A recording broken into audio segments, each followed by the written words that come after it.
Okay.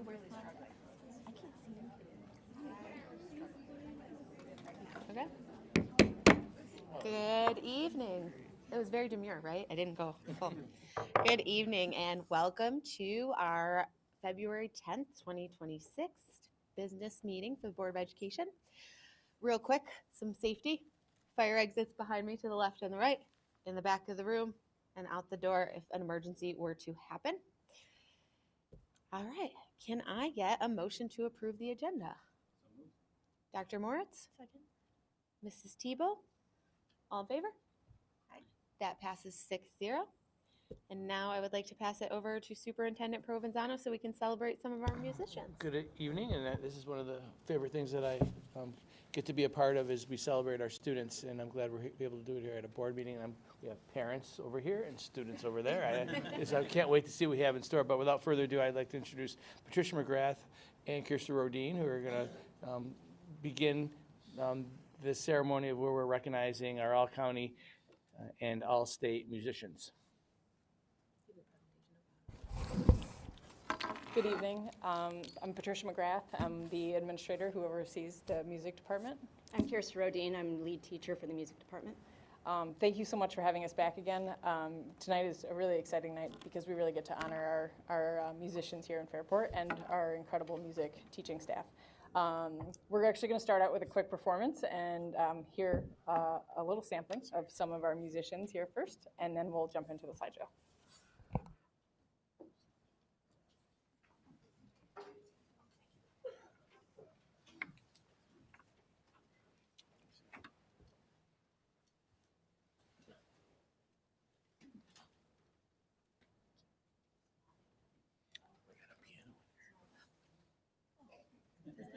Yes, yeah.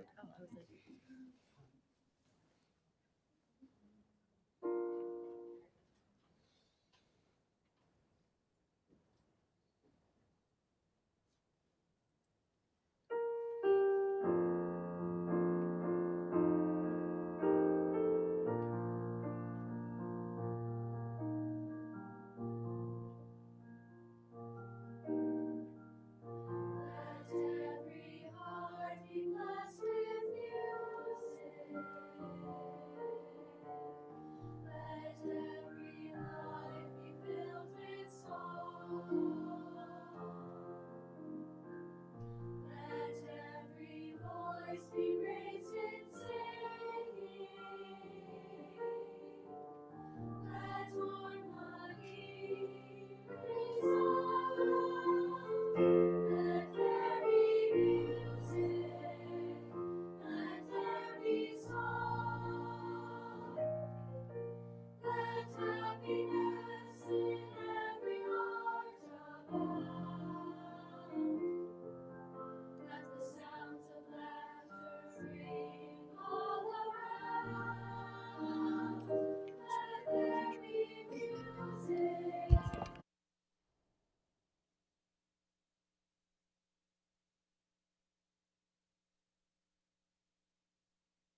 That was just a little example of another time that we say, hey, to our music department, anyone willing to come and play? And we get 30 students who show up with a pretty quick turnaround and a lot of excitement and energy that they bring to our programming. And of course, our incredible music teachers who, again, jump into everything that we ask of them and so appreciate it because we can really truly embed music throughout the entire district and just be part of our culture. So tonight we're also here to celebrate some specific students, our honorees, who have worked incredibly hard to receive some music honors that are either through the county or through the state. And so I'm actually going to ask a few students to come up and describe to you what those honors are so that you understand kind of what they've put in to earn these. So the 3 students who are going to come on up, come and join us, please. And we'll start out by talking about what the All-County Award is. Come on up, you can introduce yourself and just describe what's going on. Hi, I'm Emmy, and All-County Elementary, Junior High, and Senior High students selected for these groups are selected based upon their solo performances at the January Solo Festival competitions, orchestra and band, or through teacher recommendation choir. These honor groups are made up of students from Monroe County. Rehearsals and performances take place in March Music in our school's month at various locations throughout the county.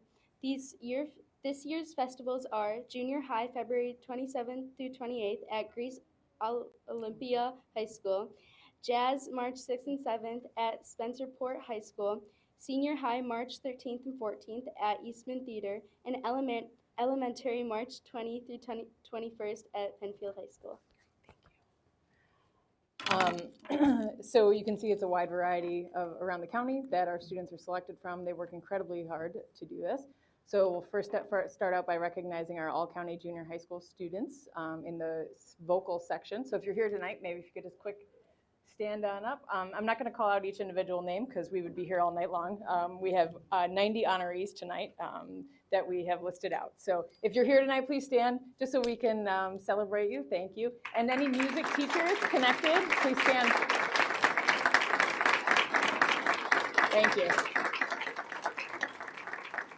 And then we have our all-county junior high band students. So again, if you're here, I know we have more vocal here tonight than band, but just want to honor, and then our band teachers. You can see there's a wide variety of teachers that are connected to each of these students. And what I can also, really want to point out is, while that might be that student's teacher right now, they're connected to a wide variety of our teachers throughout their entire programming. So it's really a celebration of not just their current teacher, but the teachers that are connected to them throughout the day and throughout their educational career. And we have our all-county junior high orchestra students. If there's anyone here, you want to stand on up? All right. Oh, sorry. And then we have our senior high vocal students here. Again, they've been, working through their, entire educational career. Thank you. Not to embarrass you.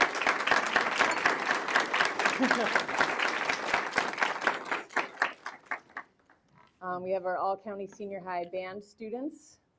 I know we have a few students that actually have qualified under more than one section, whether they be band and chorus or band, crossing multiple sections. So also very impressive. And our all-county senior high orchestra students. So, next, we're going to move on to Area All-State. So if you want to come on there, introduce yourself and you can explain it. Hello, my name is Etta, and students selected for Area All-State competed in last spring's NISMA Solo Festival and were selected for this honor group based on their exemplary scores. Students gathered for intensive rehearsals on a Friday and Saturday in November with accomplished clinicians to prepare a concert in 2 days' time. The junior high, grades 7 through 9, group rehearsed and performed at Webster Schroeder High School, while senior high, grades 10 through 12, performed at Churchville Tri-Lite High School. Thank you. When these students are working through these Solo Fest, they have to achieve certain scores in order to qualify. So they're really working all year round and then attending these Solo Fest to demonstrate all the work that they've put in. So we'll start out first with our junior high area all-state vocals. So again, any students who have qualified, please stand.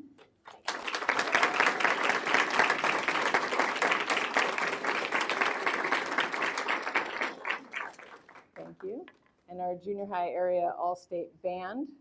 Thank you.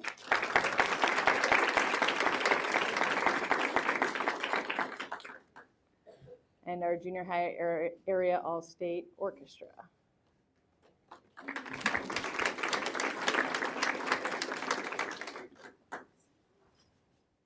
For our senior high area all-state vocal students, anyone here want to stand up and there you go.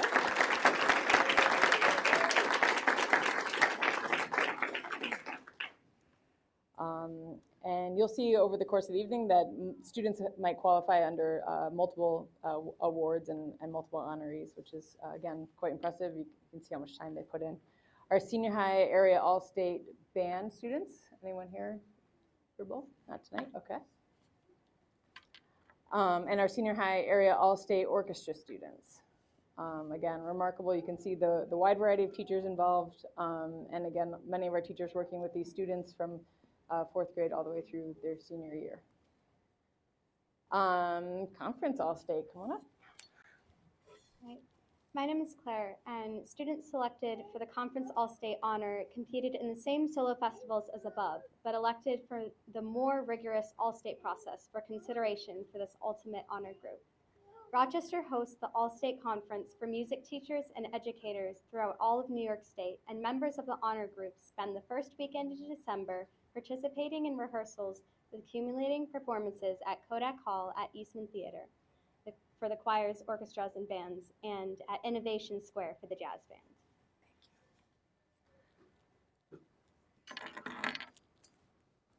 band. So tonight, this covers all of our different ensembles. Conference All-State is an incredibly high honor, and so obviously a very select few, but if we have any here tonight that can stand up so we can celebrate you for our Conference All-State.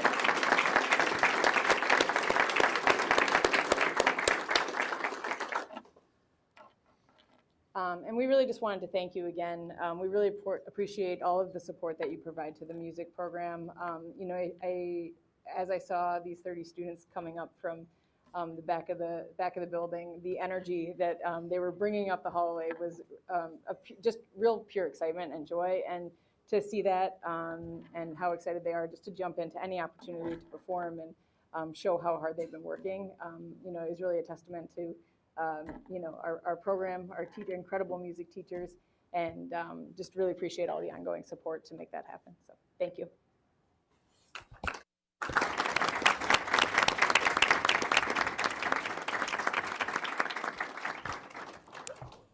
I mean, how can you follow that act, right?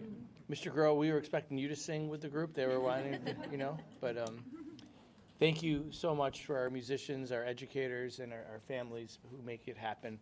It really adds to our environments. And you're not kidding, Patricia. Like, we just ask, and a moment's notice, you're able to, you know, put together an ensemble, and it's just second to none. So we're grateful. Thank you, and thank you to the board for seeing the value and recognizing our performing artists.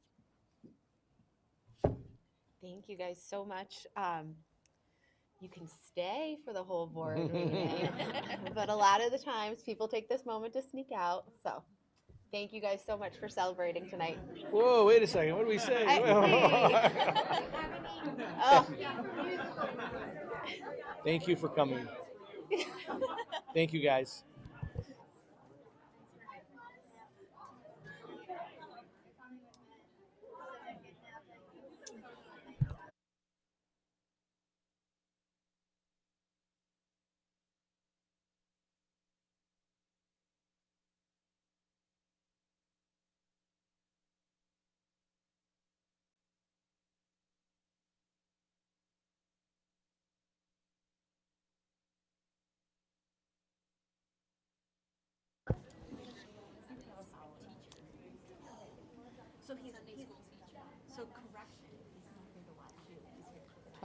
Ah, I see how it is. Wow, we know how to clear a room. We can clear a room.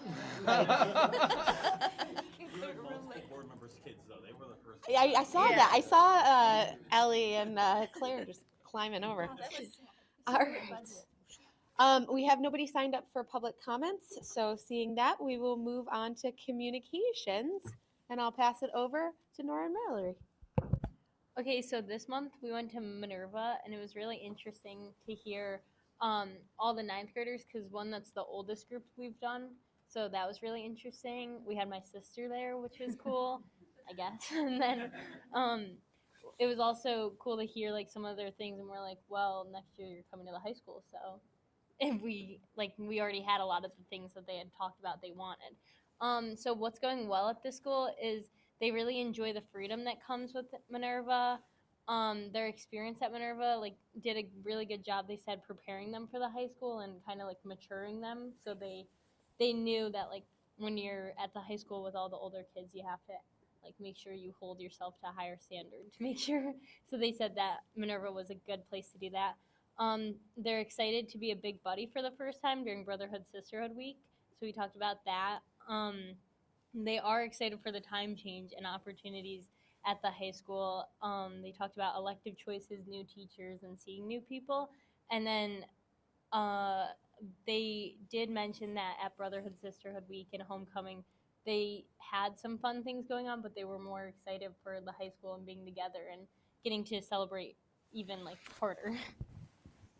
And then we asked them what they thought could be like improved at Minerva, or at least for like the last few months while they're there. And they just said that when it comes to like the consolidation moving to the high school, like more like just having more like information about it and stuff, like the time change and like even simple things like what the high school schedule looks like, just things like that over the last few months while they're there, so that they're even more like prepared when they come. And we also talked about they had their sort of like first orientation when they came and visited a couple weeks ago. But then we also have like opportunities over the summer, and so we talked about maybe having smaller orientation groups over the summer so that the groups can be more like personalized and like more focused on touring the school and stuff. And then the only other thing they mentioned was that they didn't want to be grouped together with the incoming freshmen. They wanted to be differentiated between the two grades. They didn't want to be like constantly grouped together with the younger kids, which is understandable. So for what's happening in our district, the 8th grade visit to FHS was a success. We had like 50 people, I think, volunteered that were upperclassmen. There was like a pep rally and a lunch that the food service staff provided, which was great too. I know they got their Bosco sticks, which was great. And then just like we just watched, the 90 Fairport Central School District students had been selected for all county, all state, or conference all state music honors. Dudley and Northside schools welcomed 30 plus presenters to spark students' interest in future career paths during career week. Fairport High School was named to College Board's AP Honor Roll for 2025 and earned the silver designation in 3 criteria. On Friday, the high school and Minerva wrote buddy letters, which will be sent out to the elementary schools, and our Irish exchange students left on Sunday for their trip. So that's exciting too. And then what's coming up in the district? This Friday we have the Fairport versus Penfield basketball game, which is exciting in and of itself, but also at the game we have a donation competition with Penfield to collect like dental hygiene supplies like toothbrush and toothpaste. And so we're doing the donation collection during the game for all those that participate because it's a sold out game. Also we have boys wrestling is competing in the Class A1 Section V Championships. And we have varsity indoor track is competing in the Monroe County Public School Athletic Conference Divisional Championship. Tomorrow we have Brotherhood Sisterhood Club will read and package all the buddy letters that were written on Friday, so that they can be sent over to the elementary students soon and they can read them and respond. And then in addition to that, we have Brotherhood Sisterhood Week approaching March 16th through the 20th. And then on Thursday this week, our students at the high school they leave for the London Paris trip. Yeah, jet-setting students here heading to Ireland. That's so exciting. Thank you, guys. And in the board member committee reports, we're going to talk more about the legislative breakfast, so I can't wait to hear what your thoughts were on that. All right. So, Mr. Groh, just take note. Those 8th and 9th graders don't want to be... All right. So for tonight, you guys are getting the vice president report. So Saturday was our annual legislative breakfast with Monroe County School Boards, and I have to give appreciation to Amy Thomas, Nancy, Sarah, the whole team over at MCSBA for their diligent work to make that event take place. We go to this breakfast annually as a board, and there is actually Congressman Morelli came himself this time, but also representatives from Senator Schumer's, Gillibrand's office, our state assembly members and senators, Board of Regents, and this is really our opportunity to advocate for our local needs as we go into budget season. Well, we're pretty in budget season, but to keep telling the Fairport story of what does a 1% foundation aid increase look like in the face of a $4 million healthcare increase. We're really lucky we have such strong relationships with our representatives, and they value education deeply enough to show up on a Saturday morning when it was so cold. And again, thank you to Mallory and Nora. Your voices were invaluable in the conversation, so you gave up a Saturday morning, and it was really appreciated.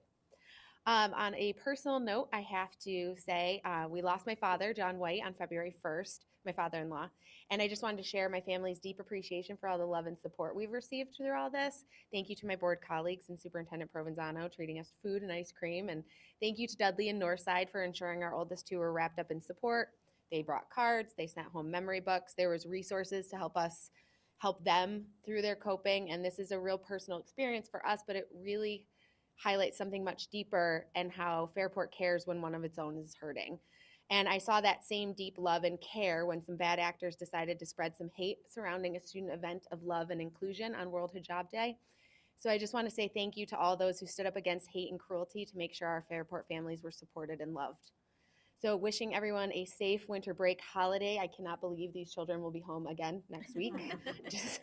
And if you vacation somewhere warm, please bring us some warmth and sunshine. Safe travels, everyone. Sorry, the power is mine, so I pass it over now to Superintendent Provenzano for Superintendent's report.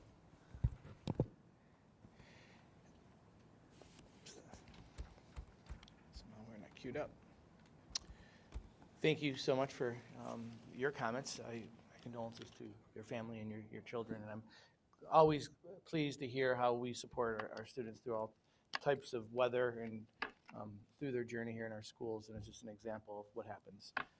And I also echo your sentiments about I'm proud of how our students stood up for each other. I'm proud of how our community stood up for our students as we were celebrating National Hijab Day, and definitely fielded lots of phone calls and provided a lot of clarification. But as a community, we definitely rallied together to support each other and spoke the facts and the truth of what actually occurred and what that day was about. So.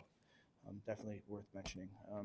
Also worth mentioning, community news. I'm really proud of the effort, and it just wasn't, let's go sign up for a e-news through Parent Square, but it took a lot of logistics and manipulating the program that we use in Parent Square. We're going to be giving a community update periodically throughout the year, whether it's about budget, whether the great things, the value in our schools. We'll be communicating to our community. This will be going out continually throughout the next several months. It was in last month's commentator as well, and hopefully we're starting to get some individuals who are signing up for this, because I do believe people enjoy our schools, they want to know about our schools, and this is one way we can communicate. So that's up there.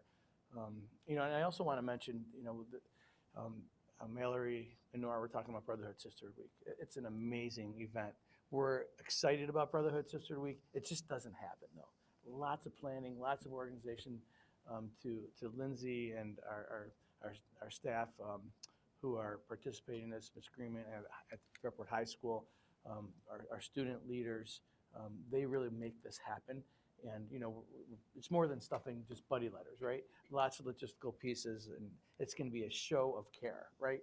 And we celebrate care because it's at the core of who we are. And I wish I invented it, but it's I'm riding on the coattails for 27 years of Brotherhood Sisterhood Week, and I've been able to be a part of 21 of them. So really proud and excited to see that come to fruition.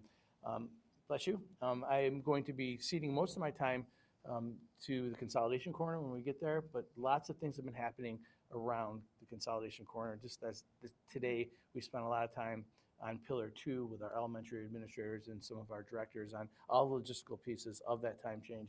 I love that feedback about we're going to hear about how we're bringing the 9th graders up during Brotherhood Sisterhood Week. Do you want to jump in? Were you going to say something? Yeah.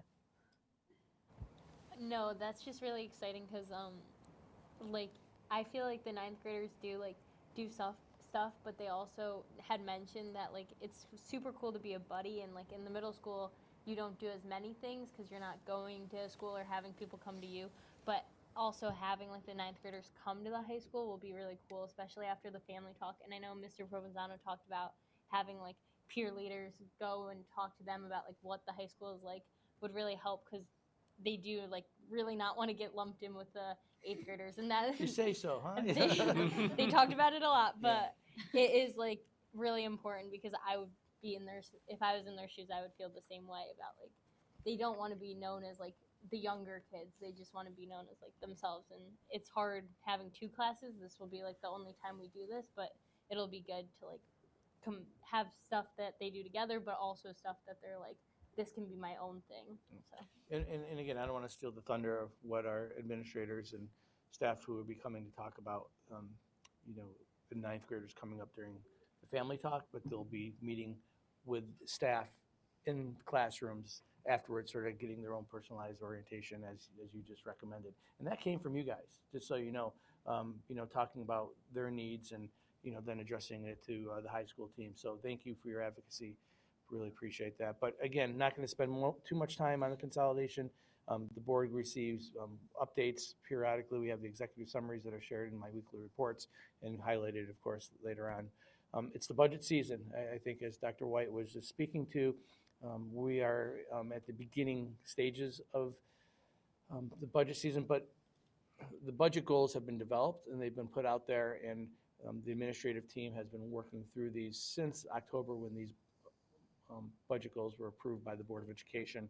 It speaks to maximizing learning, and I think that's powerful. I mean, we want to prioritize our programming so students have access to it in equitable ways. We want to make sure that we're strengthening the district universal pre-K programming, always trying to find ways that we could do that better. And I believe that Lisa Benson came last week and spoke about how we are strengthening it, not necessarily in size, but in the quality of investments that we're making and the time we're putting in with those teams. And of course, our facilities are always a priority, making sure that we maintain and upkeep and make them sustainable as we move forward, and doing it in a fiscally responsible and responsive way.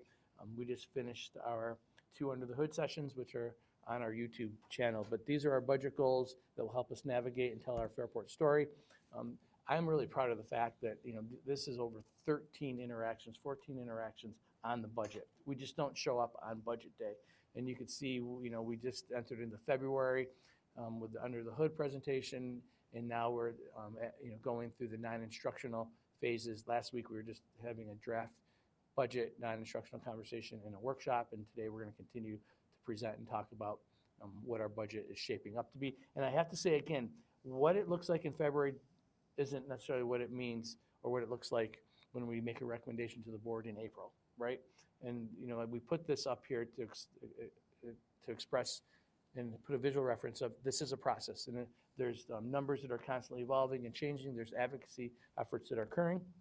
And speaking about points of advocacy, I specifically have written with my team, thank you team for amazingly railing around, 3 advocacy letters that are going to Summer Brook and to Jen Lunsford, great representatives, supporters of public education.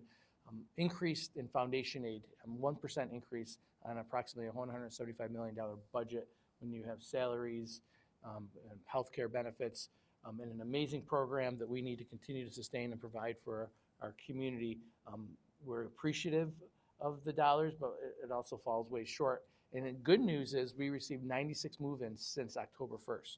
That is amazing, right? People are coming when there are opportunities to come to Fairport.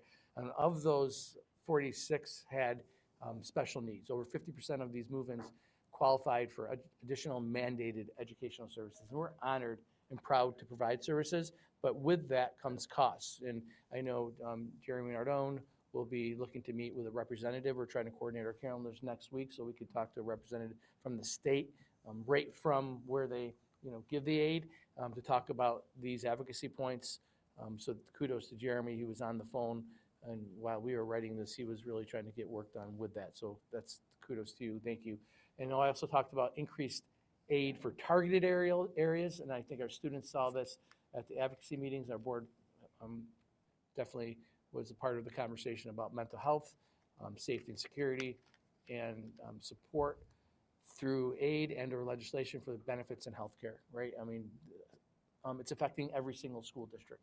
And our Monroe County school districts alike are having similar points of advocacy. And then finally, looking at our use of Minerva land, that's a pillar, by the way. We're looking to seek aid and support to maximize that facility.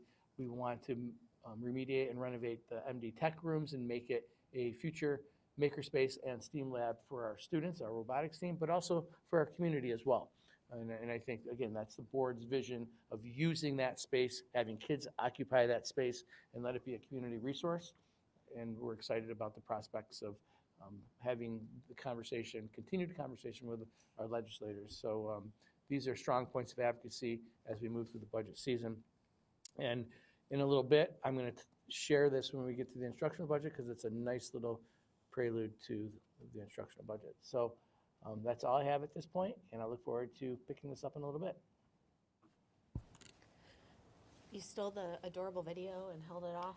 Well, the anticipation, but it's Still- going to yeah, really, it's building it's going to us up make here. that instructional, non-instructional budget that It's going much. to sell it. Yeah. All right, thank you so much, Superintendent Provenzano. Moving on to board member committee reports. So I'd love to start it out kind of debriefing on the legislative breakfast. I know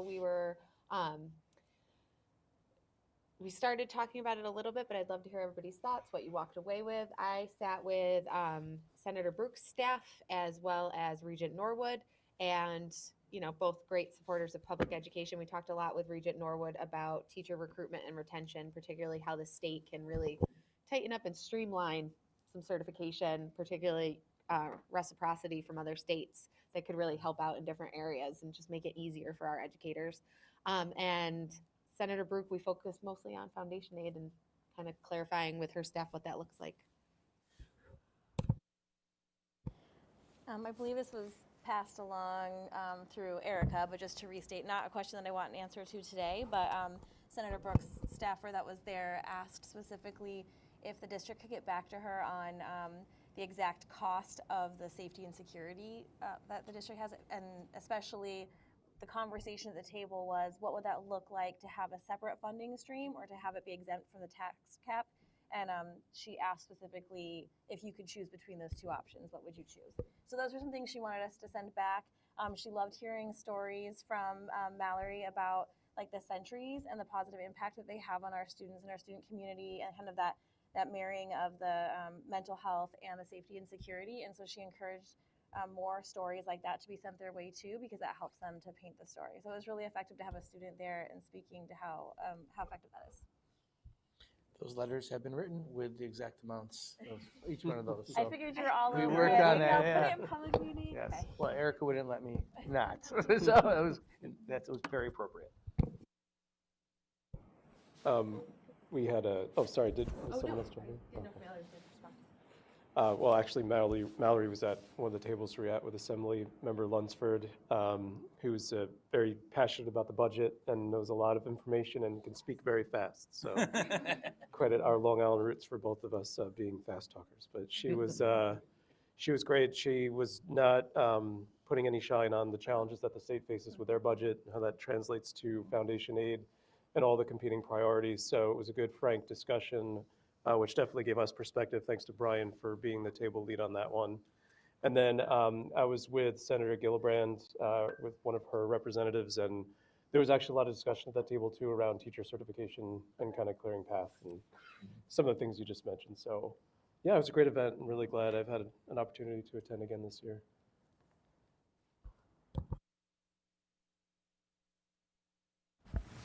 I was just gonna say, we talked a lot and we heard from some of the other student reps on like things that they felt were really important, like for advocating for, and we heard a lot about like mental health and safety and security and like teacher retention, and like three of those, like for all three of those presentations, I just really like wanted to like shout out and like appreciate our century, sort of like what Mallory was talking about at the breakfast too, but especially during the safety and security presentation, we heard from a lot of like different school districts on how they like protect their schools and stuff, and no one mentioned at least sentries at their school, but I think the sentries at our school are amazing. They do so many things, and I really like the friendly, warm welcome of the sentry over walking through a metal detector every morning.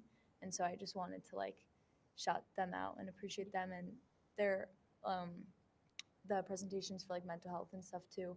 Our sentries play a huge role in having kids come to school and their experience at school. And so I just thought that was something that I really appreciate about Fairport that I never really thought about at the other schools, but hearing what the other student reps had to say about how security is done at their school made me really appreciate our sentries. So Yeah, definitely. A lot of the things they were saying, it was really interesting, one, to hear how other schools do certain things, not even just the safety and security, but every aspect of their school. And a lot of things they were saying, I was oh, I never even thought about that. And it made me appreciate our school more, because I was we don't need half of the stuff that they talk about. And it also was just really interesting, because obviously I don't hear about all the foundation aid every day, so it was interesting to hear about that. But it was really cool just to hear the makings of everything and not just see the final product. So yeah. That is the kindest thing that has ever been said about Foundation Aid in the history of Foundation Aid. But nothing really to add. Just thanks to everyone who came, especially you two coming. It was a cold Saturday morning. The coffee cups were not adequately sized for the event. But no, I appreciate the time Fairport shows up to an event like this, I think, as much as any other district. So I appreciate the board, everyone's involvement. Very much appreciate the MCSBA and the office there putting on a great event, and our legislative representatives who are great partners. Like Rich said, I was a table leader with Assemblymember Lunsford, and you don't have to wonder where she stands on something, which is great, but she's also a fierce education advocate, and I appreciate that. And just to piggyback with some quick other legislative advocacy updates, last week there was the legislature held its education budget hearing. It's doing all the different hearings throughout the budget process, and education was last week. MC, I think you were on that. There was a NISBA budget advocacy webinar that I believe Erica was on, just learning more about what's going on with the budget. Right now, we're just waiting on the one house budget, which is the Assembly and the Senate's kind of combined thing. We're hearing that they're hoping to have higher financial aid, foundation aid in that, hopefully in the 2 to 3% raises for districts, and then the negotiations happen. Also heard that there's positive talk on when the budget would be passed. We don't talk about Fight Club, so that's all I'm going to say on that, but positive talks on that. So, budget season in Albany goes on, and we wait and advocate. So, ooh, that rhymed. Sorry. And Mallory, Nora, in case you don't know, it's supposed to be passed every year by law by April 1st. And last year, did it happen before our vote? Yeah, it happened before our vote. It was a couple days before our vote. Weeks, yeah. And so that's, we put our budget out there, and the state could be that's not the amount you're getting. The state is it's just late every year. It's just the thing that New York State's budget is late. It's a stressful endeavor. So, okay. Other committee updates. Love to hear anybody else. Yeah, I'm happy to share. I realized I was the lone person not at the breakfast, and I was very sad, but I knew it was so well representative by our two students and all of you, so thank you. But I have been at other committee meetings, so don't worry, I have been doing other things. But and this really ties together 3 different committees, but our district-wide safety plan committee met a couple weeks ago. I absolutely love being on this committee because I think it blends together so much of the great work of so many people behind the scenes that do so much to keep us safe. So it met a couple weeks ago, and it interweaved really nicely with our visit to JA last month, along with the previous info exchange committee. And so it just was amazing that these 3 kind of happened within 2 weeks of each other. But all 3 centered really around our incredible mental health team. And paramount across all of those connections with how we can best support students and teachers around student safety and mental health. When we were at JA, the admin team was really quick to share gratitude for the recent additions of a behavioral therapist who have been able to just increasingly best support students there who have more specialized academic and behavioral needs. And they shared many authentic examples of how both supports, both safety and mental health, are best serving the students and teachers there. So just really proud of that. As MC you just shared, I think it's just continually noting what our mental health team does on small and big levels. They're always there to support our children and families, whether it's a family, whether it's a whole class. So thank you all to our counselors and mental health team. Just a few other pieces from district-wide safety include thinking about, as we come to September and bring on our ninth graders, how we're going to tweak our century staffing to make sure that we have additional presence in the mornings as we drop off our kids and send them back home. There will be some tweaks around AI and the code of conduct that we'll be looking at, I think, next month. Exciting that our capital improvement plan for the K-8 is going to look into allowing greater visual signage and increased improved sound technology.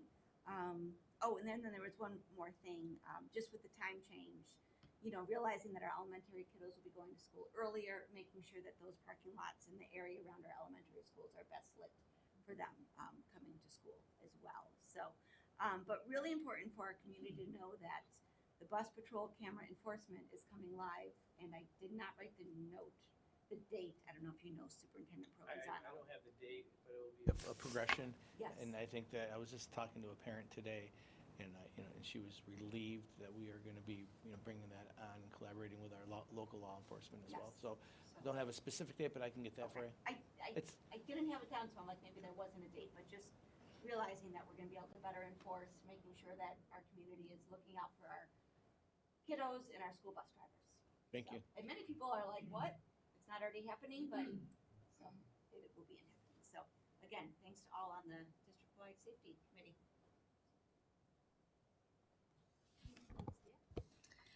So the wellness committee met last week, and we talked about the youth risk behavior survey, which is a mouthful, so I have to say that slowly. It's just the initial findings that we kind of discussed around vaping, drug use, alcohol use, also bullying, sleep habits, all sorts of questions that the kids fill out in the surveys. Nothing to share quite right yet with numbers because we're waiting for comparable data for us to Monroe County, and that should be coming in March or April. But when that all comes together, there'll be kind of more of a public share out. So stay tuned, but it's coming. And not a committee update, but just a shout out to the NASA Hunch team that presented at RIT this past week. They did an amazing job, and congratulations to all the teams that showed their work. So good luck to them. NASA Hunch, do you want to, I think it's worth, it's a multidisciplinary academic program that students. Oh, my kiddo's been in it for 3 years straight now. So every year they get a problem or something to solve from the NASA engineers, and the students get into groups of 3 usually, and they work the entire year to solve this sort of real world problem. So this year my kiddo was working on a garbage ejector system. So if you're on a lunar space housing unit and you need to eject your garbage out of it, how do you do that? And there's a spring and it shoots things out, and I don't know. That's a fact. They're Right. working on that. How do you get rid of Mallory, garbage? yes, Nora, It's a you real have world classmates problem, working right? on that. What is the littering rules? Well, the idea is that out in space, I don't know. Last year they were trying to grow bamboo in the lunar module, and how to harvest it, and they were creating like slicing mechanisms to get the bamboo So because you could live this off is of actually it. a program sponsored by NASA that we are one of the only districts in this area that have this program, and they will use these experiments or these actual problem-solving tactics when they actually travel in space. So this is a great program, and so I'm glad you mentioned that. Also, the Youth at Risk Survey, that's been over 25 years that the county has sponsored this. Now, the reason why we find value in it, because people are asking me, why do we engage in that survey? Well, it's because it's longitudinal and it's countywide, right? And it's valuable data that our health teachers will use to inform their curriculum. So it's constantly evolving, and it keeps our curriculum fresh and relevant to what our students are experiencing in their life. So thank you for mentioning that too. And I was telling Mr. Stornello, who is the NASA Hunch advisor, I said, we love to have students come and present to us. So maybe, before the end of the year, you guys could come and share some of the projects with us and let everybody They see. actually also have a day in the spring where they will do a celebration of their learning and showcase. So maybe we could do a little bit of both. And Spark too, Spark Night. Yeah, I was gonna say. Right? Great.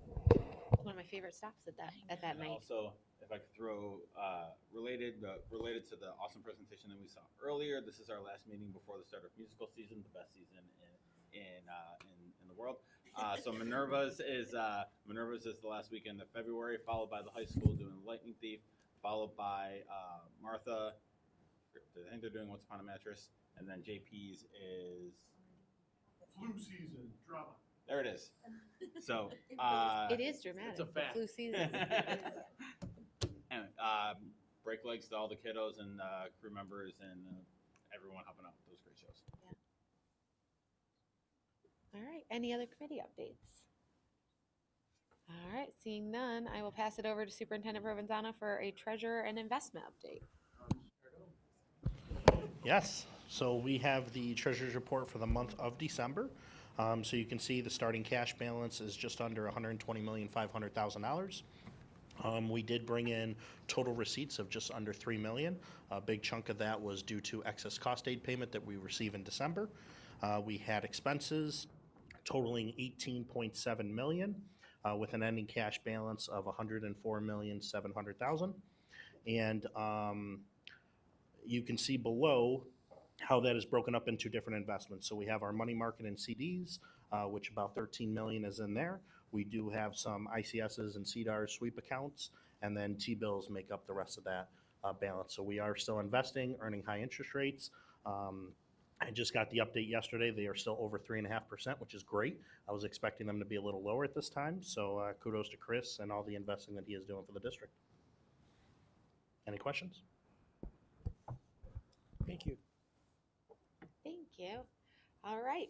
On to our presentation for the evening, the non-instructional budget. The board has been waiting for this since last year's I've been waiting for the cute kids Right. video that you promised. That's coming. That's why I'm starting I with was it. hoping like some sort of grass would also walk in. Like, Well, when we talk about the non-instructional budget, I just marvel at the amount of infrastructure that we have, from our computer technology to our buildings and grounds and maintenance and upkeep staff, to all the different resources that we have to make sure that our students have the right resources and tools to be successful. But we also have heard a couple of things about our sentries and our safety and security team. So that's what our bright spot is shining on, I hope. Let me do my presentation.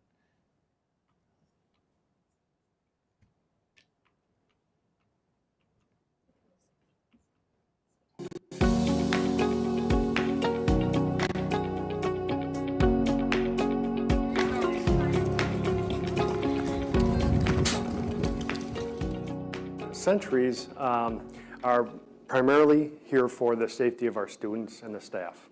And we also protect and look over all our buildings and classrooms. We rotate these posts throughout the day. And most of it is patrolling the actual inside of the school, just walking around, being visible, being present. We do make a lot of good relationships with the kids where they feel comfortable to come and talk to us. We are entrusted with these children while they're away from their families. Their families have got them to this, 5 years old to 18, and we're entrusted during that time to take care of them and to be their support element here at school. I've had students approach me about military and about law enforcement, being a kind of a career planner. They look at us more than just security. I think they really look at us like staff. We're not just standing at a door. We're not directing traffic, but we're building relationships. When I went to school, we didn't have a sentry. Times are a lot different now.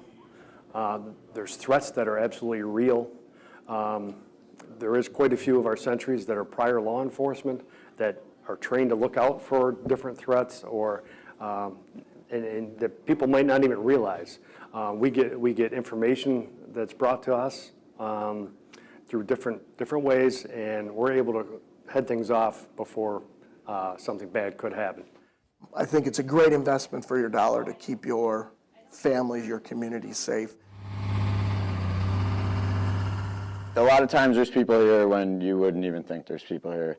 So sometimes I come in a little bit early just to make sure I can do some of the work orders that have a higher importance, safety issues, and make sure that, you know, they're getting done in a timely manner. For me anyway, I would want my kids to have the safest possible environment.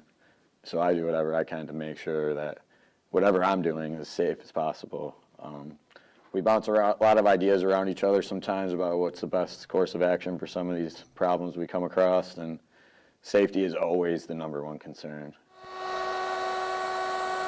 Basically, my job is a lot of the time just solving problems. There's a lot that's going on behind the scenes. There's a lot of work orders that come in every day. You know, at any given time, I could have 20 work orders I'm trying to accomplish, you know, and they all are somewhat of a different task, so we all have to kind of be like multi-trade. So there's just a lot of moving parts, and it's not just as fast as get in there and just continuously work on it, because we have other work orders that, like, something might pop up. You know, all these things need to be taken care of, and some of them are more important than others, and things have to be, you know, renovated in order to keep them going forward. You know, I could see how much the facilities have changed. It takes a lot to keep it going. We want to attract more people to come to our district to keep our enrollment increasing rather than declining. So having state-of-the-art facilities is pretty important.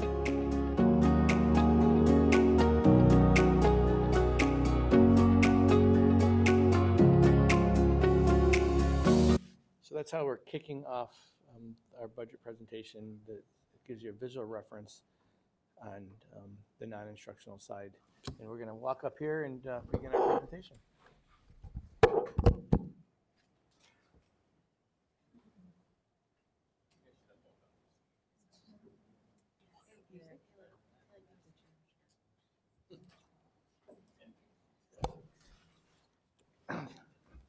So the non-instructional budget, again, the backbone, the infrastructure of all the great things we do here. We're going to talk to you a little bit about our budget goals, governor's proposal, give a brief history on state aid in Fairport, and as we sort of just touch base on in our comments portion, historical trends of the budget, tax levy and the tax rate increases, and reviewing central components of the non-instructional budget, and the voter propositions that will be making recommendations to the board and our community, and then, of course, a board discussion if as we move along. At any point in time, if there are questions, don't hesitate to jump in. Jeremy's going to be doing most of the driving, but again, I spoke briefly about these. I'm not going to go over them again, but it starts with goals, because the goals gives us all a direction, and I really appreciate having this clarity early so we can entail it often throughout the budget process. And hand it over to Mr. Nardone, and he's going to speak to you about state aid and other components. So, thank you very much, Superintendent Provenzano. So yes, so we're going to begin talking about state aid, because it all starts with that. You have to have a balanced budget, and your revenues have to equal your expenses. So this is just some information that was given by the proposal that came out in January. It is calling for a $1.3 billion increase in school aid for 26-27. That is a little bit less than last year. Last year we saw about 1.7 billion. There is a $779 million increase in foundation aids, with districts receiving a due minimum of 1%. Last year, that due minimum was 2%. Again, a lot of things can change, as Superintendent Provenzano said earlier. A lot of stuff is going to happen between now and April. We do expect that number to change, but it is not a guarantee. All expense-based aids are funded at their current levels. So what that means is there's always been talk at the state to not fund the expense-driven aids, which is transportation, BOCES, public and private access cost aid, instructional material aids. That is working the same way. So how those aids work is it's based on prior year expenses, drives the subsequent year aid. And then also there's some talk, which is very exciting, talking about UPK program there, that they're going to increase the per pupil to the greater of your selected foundation aid per pupil, or $10,000. And I have there our selected foundation aid per pupil is just over $5,200. This would be a substantial increase in our UPK aid. Right now, we are receiving roughly $5,400 per kid through the UPK grant, so we would see an increase there, which would be great for our students. The 5,400 is not what we spend, though. That's what Correct. we get for the grant. That is what It's- you get, yes, but it is not fully funded through the grant. We Okay. do have a local share that's taken out through our general fund. And this would provide relief from that. local share, which I know that you mentioned before. Absolutely. So moving forward, this gives you a breakdown of our foundation aid and total state aid over the years. So again, I want to point out the change from 22-23 to 23-24. You're going to see an increase from 27.4 million to just over $31.6 million. That is when the foundation aid formula went fully funded, which was very exciting for schools. We really didn't know what that was going to mean, and Fairport saw a healthy increase there. But ever since then, you can see the increases have leveled off just because the state is saying you are fully funded. So this year, we are expecting that $326,000 increase to bring the total foundation aid to just over $33 million. As Mr. Provenzano said, I had a great conversation with somebody from the state today. Very excited to learn a little bit more about it, and we're going to have a meeting with them coming up here in the next couple of weeks. And then on the right-hand side, you see our total state aid budget. So again, you're going to see increases over the years, some years a decrease, and that is usually due to building aid and capital projects. And from 25-26 to 26-27, you're going to see a pretty healthy increase there of about $1.8 million. And a lot of that is attributable to the building aid that we're going to kind of talk about a little later once we get into the debt service, because your debt service drives your building aid. Again, $300,000 of that is the foundation aid, 1.3 is building aid, and then a little bit more in your expense-driven aids because salaries go up, expenses go up year over year, so you're going to see a little bit more aid in transportation and BOCES. Moving forward, this is just a slide that breaks down our foundation aid, so you can see it in a little different format. And again, you're going to see that big increase right there in the middle, and then kind of it leveling off. Looking at the dollar that is cut in half, I thought I missed the dollar there, and then I realized I had to hit it again. So you never want that to happen. So schools have two typical funding streams, main funding streams, one being property taxes, one being state aid. A lot of different factors go into it, and you see schools that are way different across the county. Foundation aid is usually based on your wealth. So if you are considered a wealthy district in the eyes of the state, along with your enrollment, you get less foundation aid because you're going to rely more on your property taxes. If you're a little bit of a less wealthier district, you are going to receive more foundation aid. So Fairport there receives most of its money through our property taxes, and you see pilots, which we'll get into, but those are just your agreements between the county and industry to kind of move into your area. 33% of our budget is related to state aid. 6% roughly is related to our fund balance and reliance on reserves to balance the budget. 4% from sales tax, 1% from other revenue sources, as in tuition, interest, admissions, all the good stuff that we see on a year-over-year basis. And then also we have less than 1% in interfund transfers and reliance on our debt service fund to pay for future debt. So when a capital project is over, you have to take any proceeds from the borrowing, and that money actually has to move to the debt service fund to pay for expenses related to that project. And then if you don't have any more, that money should be recycled through the general fund. Looking here, this shows you the different percentage increases in three different areas: our school budget, our tax levy, and our tax rate. They are completely different and isolated factors. The school budget, you can see a 5-year average there of 4.12%. Now that is not always in line with your increases in foundation aid and your property taxes, because that more or less lines with the building aid and the debt. If you have drop in debt or a drop in building aid because of the drop in debt, usually you're going to see a less of a budget increase year over year. Vice versa, if you're going to see a bigger increase, which we're going to have this year, you're going to see a bigger increase in the budget. The tax levy is the average amount that the district has collected more over the course of the last 5 years. So the district has collected about 2.59% per year on the tax levy. That's additional dollars that the district has received from its taxpayers. And then you can see the tax rate there with the increase of about 2.15%. I do want to point out that Perrington is up for a reassessment. So you are probably going to see a major decrease in the tax rate because you are going to see a major increase in the assessed values. None of that is contributable to the district. and the district still collects only its tax levy. That doesn't mean the district will collect more money, or the town, or the village. You can see some different factors there. Tax increase, again, is the new money, and then tax rate is determined by your assessed value and the equalization rate of the town. The town of Perrington right now is projected to go down to about 53 to 52% if they don't do that reassessment, which means your assessed value of which you're paying property taxes is 50% of the market value of the house if you went to sell it. So what that means is the taxes are not distributed equally between the taxpayers in the town. Any questions on that slide? So just putting this in sense for me, the tax levy is what the community votes on, in a sense, with the budget. Yes, new money that the district will receive year over year. Absolutely. All right. Moving forward, non-instructional budget. I wanted to take a time to really thank everybody in the district for helping put together this budget. It is a team effort, and it's not done by one person in their office. A lot of people think that. That is not true. It's a team effort. The non-instructional budget, a lot of thanks goes out to district office for helping me put this together, because they are some codes that belong to this. A big thank you to our technology director for helping me go through our BOCES codes and our network costs. A huge shout out to our facilities director and our transportation director, as those are also some major funding sources in the non-instructional budget. In addition to that, you will also see employee benefits that we'll talk about, and debt service and interfund transfers.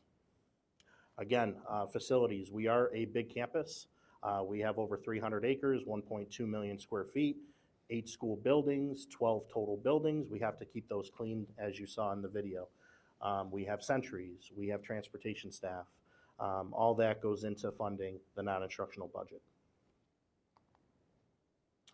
So this is a breakdown of the general support. There is a couple slides that goes forward with this. If there's any question, please let me know.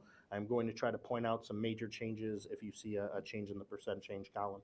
So the district clerk is the A1040 code, and then the chief school administrator is the 1240 code. That is your superintendent. There was a reallocation of salaries between the two codes based on a change that was made to a stipend being converted to a salary. So that is the major change that you see there, why it's going down 84% and why it's going up 6.84%. It's just a reallocation of those salaries and how we budget for it. In addition, the business administrator code looks like it's going up 12%. Again, there's a reallocation of a salary from the human resource department to the business office just to make it easier to budget. When you have all these codes that people are charged to, things could go wrong and you might not pick up the full salary. So I like to just do things a little bit differently. Every business administrator's got their own little ways to do something, but it's also a uniform set of codes, and it's totally within the state's rights to do that. Also, you will see auditing go up. That is something that we are mandated to have. We are a school district that is required to have an external audit and an internal audit, so a lot of those expenses will run through that code. We are anticipating an increase. Like everything that you see at home, expenses do go up. So this is not an increase in service, just an increase in those costs of the service. And then you'll see a decrease in the treasurer code. That is because our treasurer was able to save us on our investment fees, so that is no longer in the budget. Some more codes, your tax collection. Again, it looks like it's going up a big percentage. It's $2,000. We are seeing an increase in mailing and postage that we'll also talk about when we get to the community services code. Purchasing did go down 23%. That is due to the retirement of somebody in my office and being replaced with somebody with less experience. Fiscal agent fees are going up. Again, it looks like a big percentage, 125%. It's a small dollar amount, and that is because next year we are going to be dealing with 2 capital projects at the same time. So really working with that financial advisor to make sure that we're analyzing our debt and our state aid to make sure that we get everything that we are entitled to. Legal fees going up, just an estimated increase due to inflation. And then public services, again, this is the community services section. That is due to an increase in postage and mailing as well, in addition to your normal contractual salary increases. Now we get to a bigger part of the non-instructional budget, which is our facilities. Operation of plant is going up about 5.43%. This is obviously an estimation at this point. We do have an unsettled contract that is up for negotiations with this group, And in addition, expenses are going up. You have, think about it, you have plumbers, you have electricians that come to your house. We have the same thing here at the school district. So we want to make sure that we have the adequate budget where if something goes wrong or something needs fixing, we can address it, and we're not letting it go because we don't have the money set aside to do so. Maintenance of plant, similar, it is what it sounds like. It is more of the outside of the school district. And again, that is going up, just your normal increases in salaries there. And again, a big increase that you'll see there in security of plant, that is a reallocation of salaries, moving somebody that is in a facilitator role from the high school to this code. And in addition to that, you'll see an increase due to a secretarial support that we're shifting from the high school code to this code as well. So again, this is not an increase necessarily in staffing or what we're doing in our buildings, just an increase and a change in how we're reallocating our salaries there.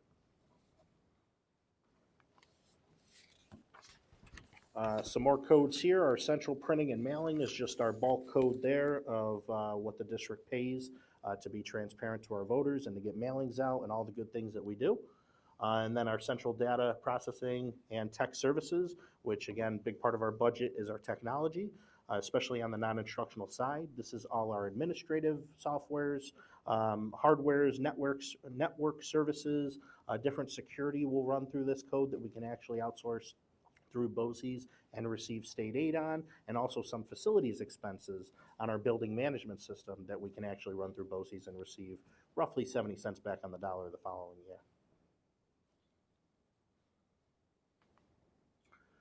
And finally, for the general support side, you'll see no increase there in insurance, 10% increase in school association dues, which is your advocacy with Monroe County School Boards and that expense. Tax refunds staying flat, and our BOCES admin costs, which are your central administration, your capital improvement, and rental of facilities, and that is just an estimated increase. At the time the budget was put together, we didn't have our final rates from BOCES. Now those rates came in, as Mr. Provenzano said. It is constantly evolving, constantly changing. That number will be updated, and I believe it's a little less than 4%, so we'll see a little bit of a savings there. And then our general support total. So you can see there it is a 4.63% increase, going from about 17.3 million to 18.1 million. Transportation. A lot of different variables go into transportation. There is fuel costs. We need to make sure that we can run our buses and that they can actually get to our students' homes. We also have transportation for homeless students, private school and parochial school transportation. Tutoring, special education, different contract transportation if need be. Mr. Lauf has done an amazing job hiring our bus drivers, so we are, I don't want to say fully staffed, so I'm going to say close to fully staffed. Nobody heard that, but we are doing a great job hiring our staff, so that is weaning us off of contract transportation, but you never know what's going to happen, so you always want to leave a little bit of budget there in order to fill it if need be. So looking ahead to our transportation, you'll see district transportation there is just going up. That is mainly your increase in salaries from year over year based on contract. Garage is going up. There's a little bit more of an increase in the parts budget, so that is why it's going up a little bit more than 4%. We are seeing some increases in parts and want to make sure that we can afford those for our buses. Contract transportation, again, we are not seeing it, but we wanted to leave it flat. No increase, just in case we do need it. It is there for our students. And contract transportation. BOCES is unique, so Monroe One BOCES does have a transportation service. So even if it is not bringing a Fairport kid, which don't worry, they are, all the schools have to subscribe to the COSER if they have one kid that is going to BOCES and being transported to BOCES. We do have a lot of our students attending BOCES for different academic activities, so we do have to subscribe to that COSER, and again, that 4% is an estimate. Buses, we try to buy buses every year to keep up with our replacement plan, similar to how you buy a car every 5 to 7 years, sometimes maybe a little less, sometimes maybe a little bit more. We do have close to 100 buses here at Fairport. Our bus replacement plan is every 10 years, so that means roughly you're buying anywhere from 8 to 11 buses a year. Usually we're trying to be around that 9 to 10 mark. You'll see the total cost there of $1.8 million. We actually signed an intent letter. It is not guaranteed. We can always back out of it if the vote does not go through, but it is something that holds the price in this market, which is great. We do have a trade-in allowance, so although we are buying 9 buses, 7 71 passenger buses, and 2 30 passenger buses, we are only trading in 8. We want to make sure that we hold back the resources to make sure the consolidation is successful. So you'll see there, you will also see that there is no reserve proposition dollar amount in there. We are still trying to figure out how much to pull from the reserve because it also affects our tax cap formula. So that'll be finalized here in the next 3 weeks because the tax cap formula is due, I believe, this year, February 27th. Usually it's due around March 1st. And community service, there's always a little budget there. A lot of times what you'll see run through here is lifeguards. We try to make sure our school is open to the community, and sometimes you have to pay a little additional expenses to have that, but it is a reasonable cost and a small cost at that, and it is usually offset by facilities use fees. Now the fun part, employee benefits. I think we should sing this one because it's not the most fun part to talk about. So there are 2 retirement systems that the district has. We have our employees retirement system, also known as ERS, and our teachers retirement system, known as TRS. ERS, the rate is going up from 16.5% to 17.6%. So that calculation is simply your salaries that belong to your ERS codes multiplied by that 17.6%. There is a little bit of differentiation because it's based on tiers. So that 17.6% is for certain tiers, and there are I believe we still have some tier 1 employees, and it goes all the way up to tier 6. TRS, you're actually going to see a decrease there. The rate is estimated to go down from 9.59 to 9%, and I just got clarification that it might even be 8.24. So again, that's something that we're looking into. We don't want to jump the gun with that, but we are anticipating it's going to go even lower than 9%. Social Security and Medicare, again, is that 7.65% of your salaries. So we take all total salaries in the district and multiply it by that amount. Workers' compensation is a consortium that we belong to through Monroe 2 BOCES. That number is given to us based on claims and factors that are given to the district. It is not based on anything that we can decide. Usually what will happen is if your usage increases, I will work with our director of facilities to see, hey, where are those incidents happening, and is it something we can prevent? No changes to life insurance, unemployment, and disability. Life insurance and some of these expenses are contractual that the district offers to our employees. And some more employee benefits. We're going to get to our big health and dental expense there, going up almost $4 million, just over $4 million, and other benefits staying flat. So to talk about that, along with your health and dental, is also your HSA, health savings account expenses, and your HRA, your health reimbursement account expenses that the district offers as contractual benefits. And then your other benefits, that's where you see your flex, you see your EAP, which is your Employees Assistance Program, your tuition, and your retirement incentives that are offered to our employees as well. Has there been conversation, because last year we had the large increase with RASP, which is our insurance plan for the Rochester area schools, and we're seeing it again this year. And I know a lot of us are also facing that in our own homes with our health insurance. Has there been discussion on switching companies? Is there better options available? Anything along those lines? Yeah, there are a few different consortiums around the region that you do have to subscribe to. There is fees to get out of your current consortium because they want to, in essence, penalize you for that because you're increasing the cost for everybody else. Those other consortiums, I have colleagues that are in those districts. I know one consortium is going up 30% this year. Another consortium 3 years ago went up 21.9%. RASP is actually the, I'm going to say this, the best consortium that I've seen. It is estimated this year to go up roughly about 10%, but it is a lot less than what my colleagues are seeing just in other counties. Another thing that districts sometimes do, and it's usually your larger city districts may do this, is go self-funded. So what that means is you don't pay into any health insurance consortiums, but you pay claims. So now you're hiring usually staff to think about it as a doctor's office. Every time there's a claim because one of your staff members goes to the doctor, that would all run internally. And that could be good. It could also be bad. You may have a year where it's really good. You don't have that many people going to the doctor, and then you could have the exact opposite the next year. So it's extremely difficult to budget for. When you're in a consortium, although those rates go up 10%, it will not change during the school year. I've never seen it change during the school year. It's not saying it can't. I've just never seen it. So it's usually one of the safest ways from a budgeting standpoint, but it's always something that we talk about at the table of how can we lower these rates, how can we educate the staff to go to less costly plans, and about health and dental expenses itself. Jeremy, correct me if I'm, oh, sorry. In our workshop, we also talked a little bit about how some of these increases, correct me if I'm wrong, are kind of getting us back to market. So even if we did shop around, we're seeing big increases, but the message has been, well, we've been kind of below market potentially for a couple of years. And so if we were to shop around, there's no guarantee we'd get anything better anywhere else. They will undercut us, right? They will make sure that. And then you'll end up back in the same right, situation. and it's just like, this is an adjustment. The reason why I jumped in, because we were just talking about this as a Monroe County group, because there are different options to explore, but we would end up at the same spot. You know, that they'll invite us in. They kind of buy the business, and then you end up, they have to make money, so you get the increases. Yeah. And the health insurance plan that we have called Aetna, they're actually encouraging all districts in RASH to go out to the market. Yeah. Go see for yourself. We are not kidding.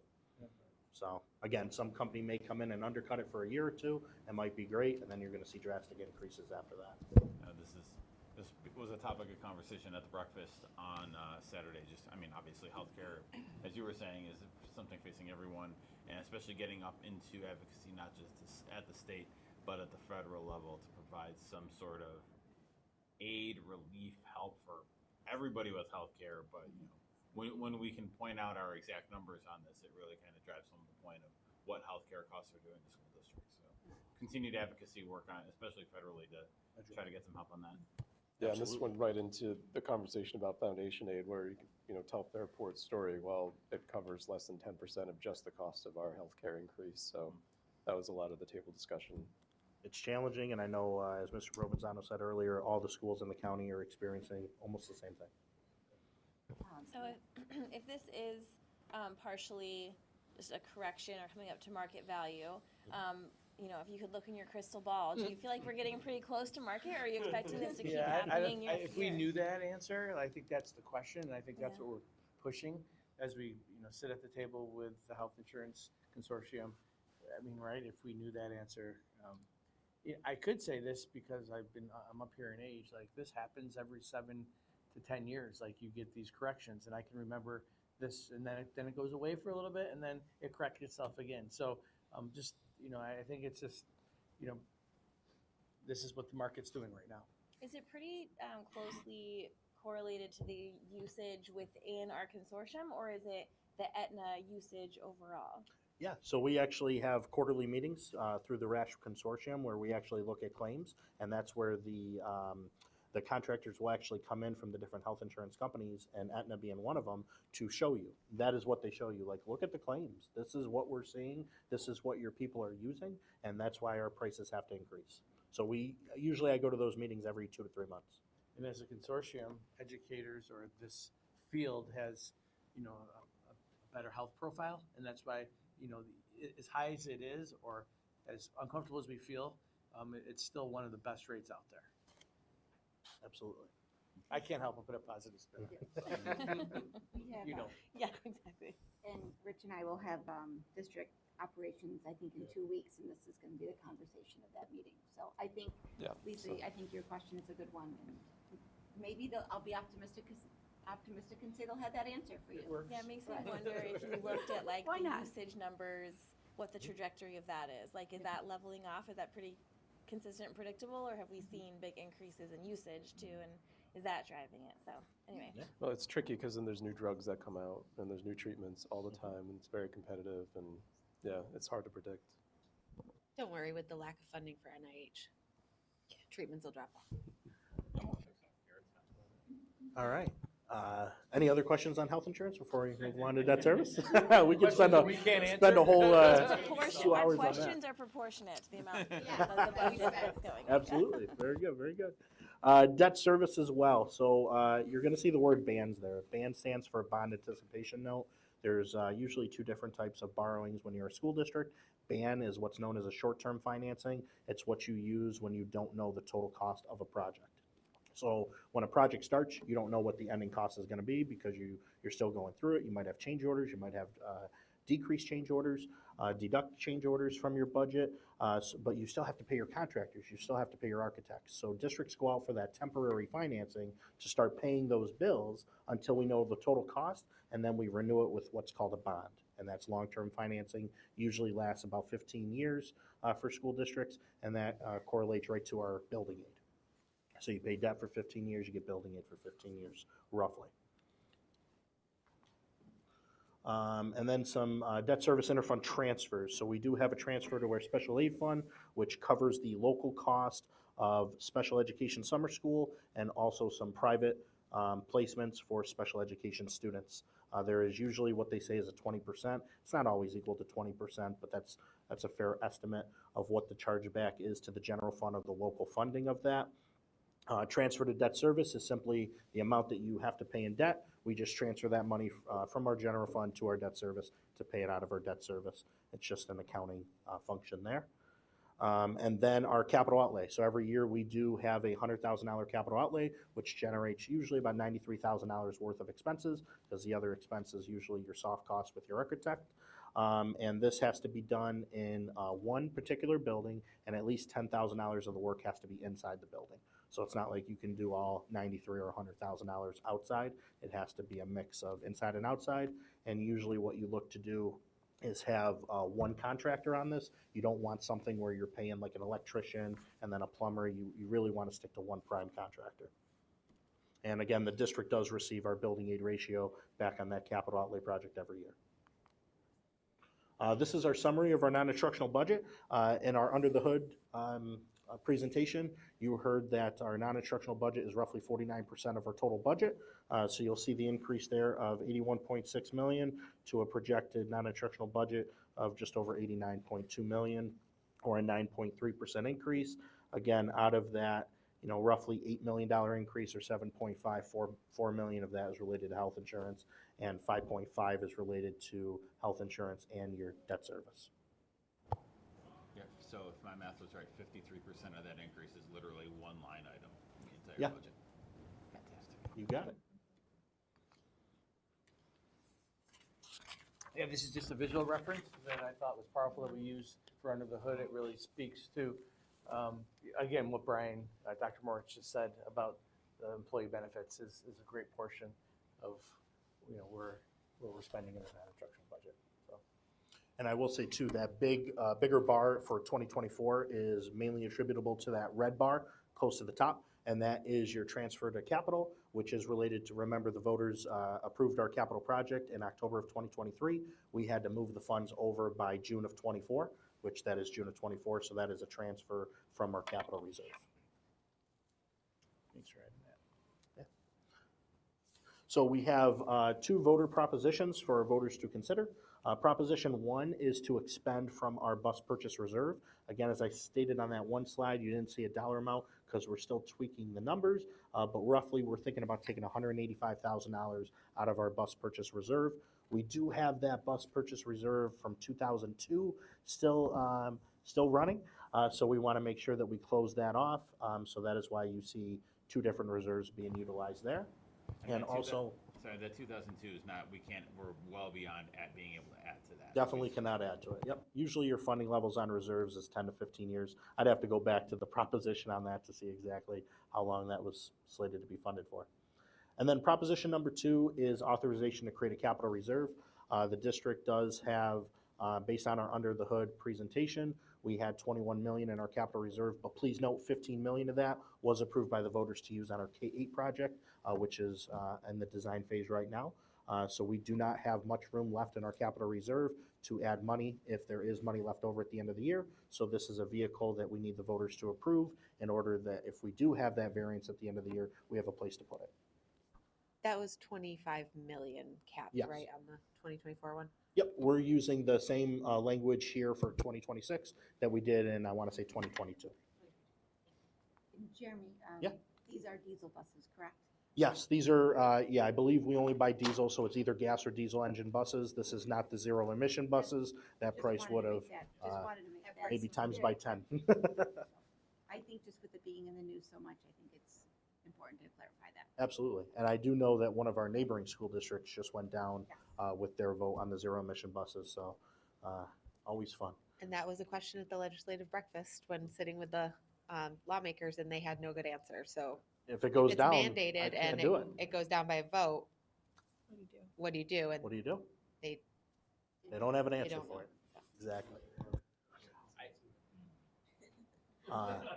This is the actual language that will be on the proposition and on the ballots for our different propositions. So again, Proposition 1 is going to be authorization to utilize our bus reserves. And voter Proposition number 2, creation of the 2026 capital reserve, again using that same language, the $25 million plus interest accrued on that. There will be no transfer from the prior reserve. That will be fully utilized when the district looks to do our next capital project. And this is just, correct me if I'm wrong, just creating the approval to create the account. Yep. We're not This doing is anything not with it yet. This is just, they have to approve the creation of the account. Correct. Question for you, since we made the last one in 2022, and I know we had all the federal funds, so our budget was a little, I don't know, softer. I don't know. Is there a reason to not go more like a 30 million reserve just to have the space, because it lasts the 15 years, and I don't think we've ever gotten to 15 years without still needing more room to put stuff away? I think that's a bigger conversation with the Audit and Finance Committee. Just trying to be conservative and trying to understand what the community has given us feedback on. But that could be a broader conversation as we move along. But that 25 was a number that we've been using to offset. Like, in going higher, I don't know. I don't know what there's like a marginal return, and we were at 20, then we went to 25 through the year. So you wonder what the threshold will be. Audit and Finance could discuss that if it chooses. I should probably know this from updates, but last year we had a line for an electric bus if we got a grant. So could you, sorry to put you on the spot, what's the update on that? Ready. Yeah, so I just got an update from that about a week ago. We are anticipating that the electric bus will be here in June. That is just an anticipation. I actually have a meeting scheduled with the individual that will know that for sure over February break or maybe the week after. But we are getting ready for it. We're looking, actually having meetings with our director of facilities, our transportation staff, to put in those charging stations. We are looking at 2 wall-mounted chargers to charge that bus, and hopefully we get it in by June, and then we're gonna see what it is. So it's grant funded fully at no cost to taxpayers. And is the main holdup with that the grant process or the backlog in production? All that. Both. I mean, just kind of putting a finer point on like, okay, we decided on one bus and how long it's taking, just to see. Okay. That's almost 2 years, right? Yeah. Just to see what this like landscape looks like, and yeah. The But I grant- appreciate that it's fully grant funded and all that. Just wanted to- The grant process itself took a while. There was a shift in business administrators between that 2 years as well. So just picking up on that and making sure that we get our full funded on that. And then also we paired that with another grant too to get the chargers for free as well. So. And Jeremy, just a quick clarifying question. The building aid or the capital outlay costs from the capital improvement projects, we will be getting, when we get to the revenue side, the 70 whatever % aid back on that. So the expense is this, but we are getting a significant amount of aid to counterbalance. Yes, your building aid fluctuates between 70 and 75% every year. So right now we're anticipating about 73.1%. So that 100,000 will generate 73,100 in revenue, I appreciate plus the or minus amount $5. So like I have said multiple times, and I will continue to say, this is a process. Between February 10th and March 5th, we'll be continuing to interact with these numbers. Looking forward to March 5th to talk about our programming in a board workshop, and then follow that up March 17th, 2 weeks later, really getting into a budget will start to take shape. Numbers will change. The numbers that you see here will definitely be refined as well. So looking forward to having the community and the board engage and be a part of this. Again, March 17th is the instructional budget, draft number 1, review, revenues will be a part of that conversation and will start to take shape April 21st. The total budget, the final draft, making recommendation, and the board will be charged with adopting a budget. And again, this will be an ongoing process. We'll be having opportunities for feedback. And there'll be a public hearing on May 5th at Fairport High School here at 512 at 6:30, and then it all goes to May 19th for the budget vote and board elections where 2 seats will come due. 3 seats, excuse me. Did I say 3 seats will come due, and that will be at Joanna Perry Middle School from 6 a.m. to 9. We'll have multiple opportunities to get this word out as we move through the process. Any questions? Jeremy, great job. Thank you to your team. It's been great seeing you engage and immerse yourself in this, but doing it in a collaborative fashion. And I know that the directors and those who have been involved in those meetings appreciate your input. Absolutely. Getting their input. Thank you. And I have to stress, just from my perspective, I appreciate that we can offer these benefits to our employees. So I don't ever want that to be the sentiment, is that like we don't want to offer that. I have a problem with the healthcare as a business health insurance side of it. And that's really hard for me. So I just want to make sure that's clear. All right. Hopping over to Consolidation Corner. Consolidation Corner. You're back up. Everyone's favorite topic. We're going to ask Mr. Clark to come forward. He's going to highlight some pieces along with Mr. Groh, and then Dr. Wilson will be talking a little bit about some rep care conversations, and I think she can't help herself, but she wants to get some UPK information. They're testing our stamina tonight, Mr. Groh. Following the instructional budget. Lindsay, non-instructional. If Lindsay Vaughn can ski with one knee, we can do this. With you. So, she didn't, but she did. She did the thing. I mean, I wouldn't have done it, but. Real quick, I'll just start with just a couple, it seems like a couple of days ago, we were talking about the master schedule process. And so where we're at with that, and we were halfway through, and now we are done. There's still some kids, I'm sure, that missed their appointments, and there's some stragglers there. But we're in the process at this point of deciding what's going to run and what's not going to run. There are usually a handful of decisions that need to be made, and then we communicate that back to the counselors to reschedule those classes. It's not a lot usually.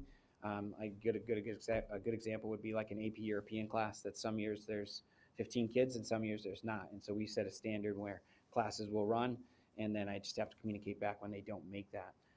Had initial staffing meeting with Mr. Lauf to kind of talk through like where those things land.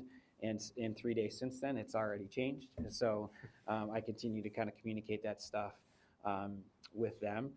It's also the start of the process, as I shared before, the excitement level about being able to share with lead teachers a lot of the questions that all of our staff from Minerva DeLand has had over the last few years, which is what am I going to teach and where am I going to be housed? And so this next step in the process, very collaborative portion of it, where I share the number of sections for each department based on the student selections, and then they work within their departments to identify what everyone's going to teach. And so again, that was a concern, I think, of a lot of teachers coming into it, like, am I going to have to teach this or am I going to have to teach that? Every department does it slightly different. There's one that's a little old school, if you want to call it that. They put them on index cards. And then there are other departments that do that through Google Forms. It's a great opportunity for all of them to offer input and also kind of test themselves. We're in this period. I'll just give you an example where we find ourselves where there's been a turning over of the guard when it comes to something like AP Humanities, which is an incredibly vibrant course that really bucks the trend of our enrollment, and the numbers stay relatively high, higher than they should be percentage-wise. And so this is one of those years where I find myself needing an extra section of that, and we have to tap someone within the department to take that challenge and then teach that class. The same is true of the leadership seminar that many of you are familiar with. I don't understand the numbers in that course. I mean, I do. I understand the draw is the staff and the experience, but it doesn't fall in line with the way that our class sizes have changed. We have more students in leadership today than we did when I started as principal 12 years ago, when we had 560 or so kids in the class. we probably have 40 or 50 more kids in leadership. And so those are the things that we work on right now. And I'm delighted to be able to kind of share with that with the lead teachers and let them do their part now and start answering questions after all these years of talking about consolidation and start putting together what people will teach and where they will be teaching it at the building, because they tell me the rooms as well. The other piece, you guys talked about this a little bit, so I don't want to get too far into it, but there was an update on the 9th grade situation coming up. You know, we had shared before that we had invited them for the family talk, and a huge kudos to Steph Miner and the counseling staff and the teachers at Minerva Land and Patricia and her crew, and trying to figure out like what can we do with the kids while we have them here. John Kidd was able to provide a window for transportation, and Steph put together a plan that she just shared with us before the meeting, honestly. So it's really kind of hot off the presses. And taking the core group of kids that already helped with our 809 kids and adding to it a little bit, and she's got panel discussions in 16 different classrooms, at least 4 upperclassmen in each room with a Minerva Land teacher to talk about the experience. So another opportunity to dip their toes in. This is something we've never done before. So I think in that context, we're excited that they won't feel left out and that we did something special for the 8th graders. And will be very unique, and it won't be something that we have to create another opportunity for. We're really making the most of the family talk and the situation that we had already created there. So really grateful to have Rich Onyebeni, who's going to be leading our family talk. And as if you don't know the name, Rich is a retired chemistry teacher and one of the founding members of the Brotherhood Sisterhood Committee. And he'll do a great job of framing the purpose of the week and what our goals are. And then a few of our rock stars on the Brotherhood Sisterhood Committee students we've recently selected are Bridget Fish and Helena Dixon will be offering the student voice in that presentation. So really excited about the family talk and what's going on there. The last piece, I'm going to turn things over to Mr. Groh. We discuss house responsibilities at Fairport High School. We've talked about how it's organized in the past, and there are so many systems here. And I think hopefully by this time most of you know this. I definitely could not run Fairport High School by myself. And one of the things that we do in terms of distributive leadership is each house runs system type work. And every summer we take the opportunity to review that and balance the work. And part of that is evaluating teachers, and part of that is like big stuff, like graduation, homecoming, things like that. So Pat had the opportunity to do that early. And I'm going to let him talk about that and what he's doing with the new staff. Yeah, thanks. I'm going to start just by saying Bob's, I'll say this probably over the next course of the year, Bob's given up a tremendous amount of time working with me individually on some of these things we're talking about today, but really kind of sharing all the base knowledge he's accumulated over 12 years as principal and trying to help me through to make that jump back up into the high school world too. So I appreciate all that Bob's doing as well for me.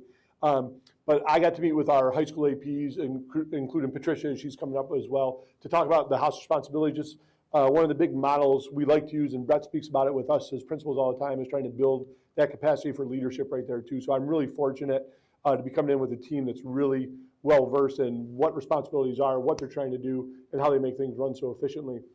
And to Bob's point, it takes a good, strong team to make sure systems and schools this size run in a really well-organized way. So I'm really happy to be a part of that with that group we're working with right now.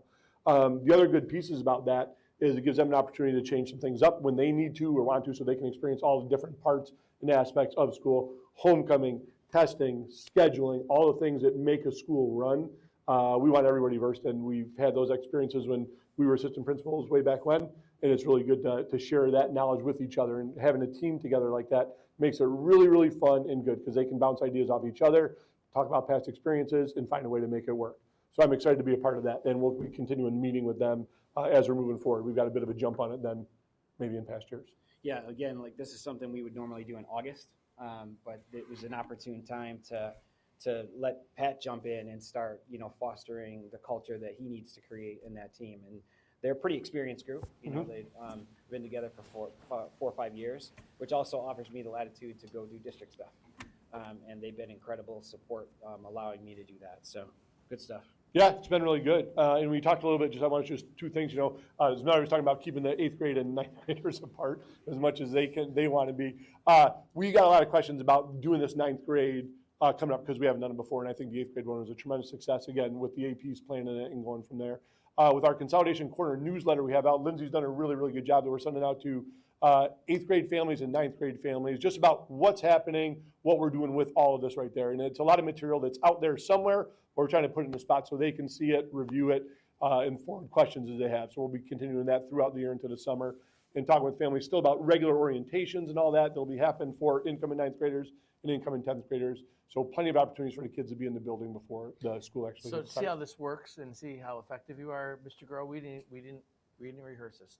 What did I text you? Was it yesterday? What needs to go in the Consolidation Corner? What did I ask you to do? Start times, coming through right there too, to make sure we have those, just so we can get them in front of everybody So again to that talk came directly, I forget which one of you said it. They said that they want that, and then Mr. Clark's like, well, we'll just put it in the Consolidation Corner. And I was hot on it, so thank you. Make sure you read it though now makes a too, so we difference, can though. go, yeah. It makes a difference. Yeah. It really makes a difference. Right, right. So one thing I want to draw back on, and it's worth repeating, Mr. Clark, I think emphasized it, but I really want to emphasize it. When we were going through the initial phases of this conversation, there was, for all the right reasons, there was consternation about where educators were going to go, who is going to teach what was going to be the process, all the right questions. And that was a big part of this pillar work, was being intentional. And Mr. Clark was talking about how that was happening today, and you glossed over it. Like, this is done in collaboration with the lead teachers, right? And nothing has changed. So 9th grade teachers coming up will have a say, or the lead teaching, and the educators will have a say in who teaches and where they teach, what rooms they teach. So I don't want to lose sight of that. Yeah, I just want to add one part of that. You just reminded me, thanks to Don and the FEA, the lead teachers from both buildings will come together to make those decisions. So that's not done at Fairport High School to the Minerva Deland staff. That will be done in conjunction with, right? So we made provisions when we met as a group early on in the early consolidation meetings. I think we call them transition meetings. And part of our agreement was that we would provide this time for them. And they might collaborate virtually. I'm sure they see each other at department meetings and things like that. So they might do it in that context. But we've carved out that space, again, to be intentional, to make sure that all those voices are heard and that they have the same opportunities. Everyone has the same opportunities. So I'm looking forward to kind of solidifying that. And just as a very, very quick note, because we didn't really have a campus update tonight, I walked the spaces today towards the end of the day. The classrooms in the front of the building, the 3 classrooms in the library, they're getting their casework installed. The floor's been installed. We're getting closer and closer to seeing the fruits of the labor. You've seen the scaffolding off the front of the building now, so you can kind of see it looks like it was always like that, right? And that's what a lot of people have said already. So really excited that you can start to see that stuff come together. And in the back of the building, we're getting really close to having it all closed in. And I think that that's when the real excitement over there will happen, once we're able to kind of take down some of the sheeting and see like there's a brand new part of our building there, and it's going to be really special. So, and we'll be scheduling a board tour.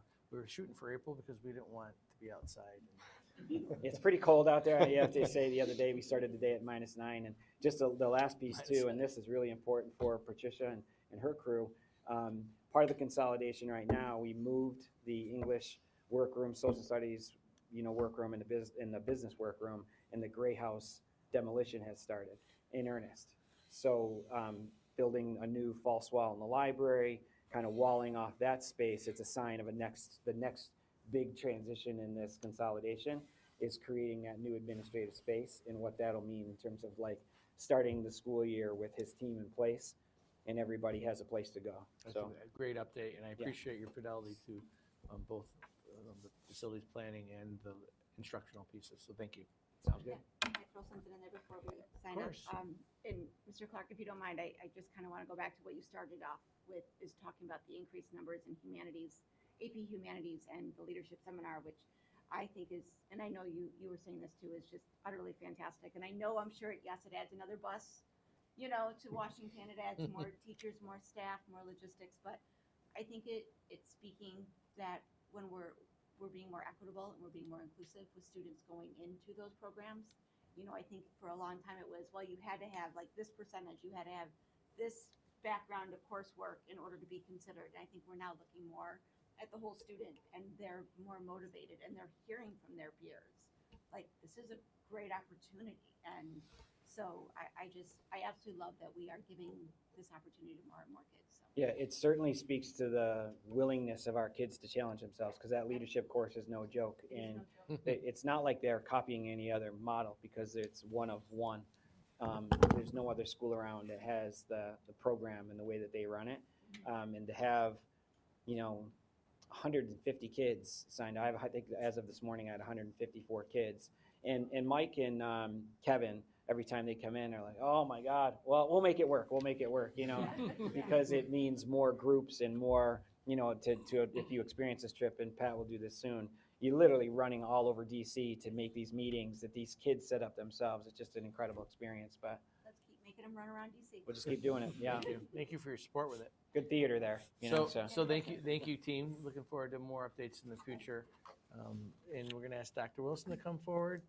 Yep, to talk about our commitment to rep care and our partnership with the YMCA. Pillar 2 for those at home. Pillar 2. Yeah, we gotta have you come up here. We gotta have you come up here because we have the new podium. So you gotta Oh, then I have to stand here? All right. It was already on. Hi, everyone. Hope we're having a wonderful evening. Just a couple, before I start on the RAP Care update, I just want to remind everyone that UPK registration has closed for now. If you missed registration, you can still be added to our wait list, and families will be notified by Friday if they've received a spot in one of our 108 spots across the district. So we are looking forward to getting those. It could be earlier than Friday. We may or may not have been editing letters throughout the last couple days to make sure we have our language correct. I'm just saying, among the toddler crowd, this is big right It's now. really big. And also, we know that as soon as one person knows, everybody's going to know. So we are working on that communication to go out at the same time. All right, on to RAP Care, everybody else's favorite topic with consolidation and time change. So myself and Lindsay Reddick were just able to meet with our partner at the Y, which is Terrence. Terrence has presented here before, and he's given us some firm dates. So on March 1st, the Y will announce their rates for the 26-27 school year RAP Care program. The reason that's happening on March 1st has everything to do with all the things we talked about tonight, which is adopting budgets. And so that's the time frame for the Y to adopt their budget. So that will be announced on March 1st. On March 2nd, we will have flyers with registration information posted and shared with families across the Fairport community. March 27th is the legacy registration. That's for families that are already part of the Y. They get an early registration spot that starts at 10 a.m. on the 27th, and all this information will be on the flyer. For everyone else, April 13th is your date for registration. I want to encourage, and so anybody listening, anybody in this room, or any of our principals, I would like to encourage our Fairport community to reach out to the Y if you're interested in working in RAP Care. We are looking forward to that ongoing partnership. We will be helping the Y to advertise for hiring opportunities, which also include partnering with our work-based study program. And so we've already made that connection with the high school so that students who have a schedule that allow them to be released early to do work at the Y can help out at our elementary schools.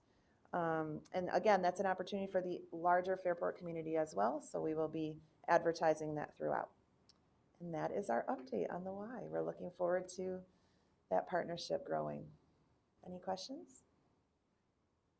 Have they given us cost, or will that be? They said the cost will be, I tried, I tried. I know. But he told me that the cost will be in line with the parameters that we gave them to start the partnership. So they will fall right where we've said they needed to fall for families. Okay. I apologize if I missed it while I was taking notes and stuff, but you said before that RAP Care will be available to UPK. Yep. Does that registration follow the same timeline, Yep. or will So that be later? that's a really great question. So we're actually asking UPK families to commit to their UPK spot by April 1st. We know that that commitment may be dependent on the access to RAP Care. So the Y is getting back to me to make sure that we can allow them to register with early legacy, because this might be your first kid that you've ever had go into a school, so you might not have had a chance to be part of the Y. So we are working on that date too. That will be communicated within the letters that go home to families that would impact.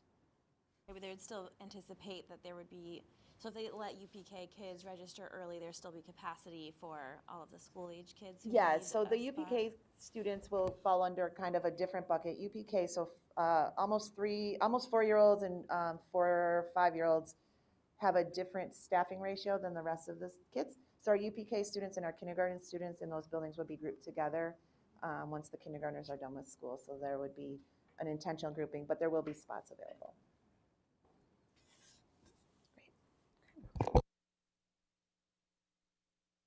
That's it. Thank you. All right. Till next month. Jeepers. All right.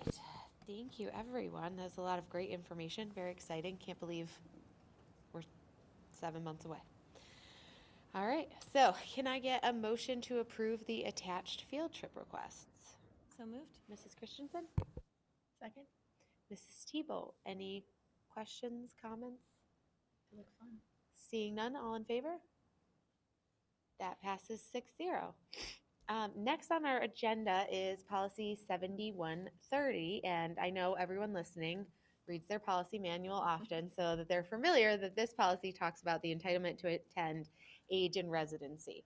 A few years ago, we started cycling through our policies to update them and make sure everything was, fresh, and it should be updated every 5 years, at least every policy. And part we came across in this one is towards the middle. It says, however, in accordance with Education Law Section 32053, the Board of Education in any school district shall have the power to require minors from 16 to 17 years of age who are not employed to attend full-time instruction until the end of the school year in which the student turns 17 years of age. So this piqued our interest. What does this look like? What would this require? So we charged Superintendent Provenzano to kind of gather information from us to check in with legal. What does this look like? What would it change? What does it do? So we've kind of learned about that. So this is kind of our opportunity as a board to discuss, see what we want to do. Do we want to make that change? Just go for it. Point of clarification real quick. Right now, our policy is 16. Correct. We have Correct. the ability under ed law to make it 17 if we want to, and that's what we want to discuss is if we want to raise it to 17 in this policy or keep it where it is.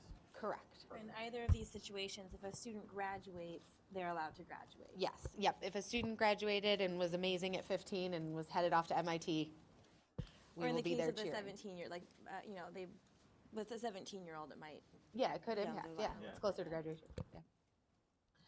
So thoughts? I know we had some learning from legal. We had some time to digest this policy. Yeah, kind of just two quick questions. Is it turning 17 by the end of the school year, June, or is it end of the calendar year? It's 17. So when you turn 17, that's when it would be. That would be your. So if it was like in the middle of the year, you would reach the qualification. Well, this says until the end of the school year in which they turn 17. So they would stay They there. have to stay until the end of the school year.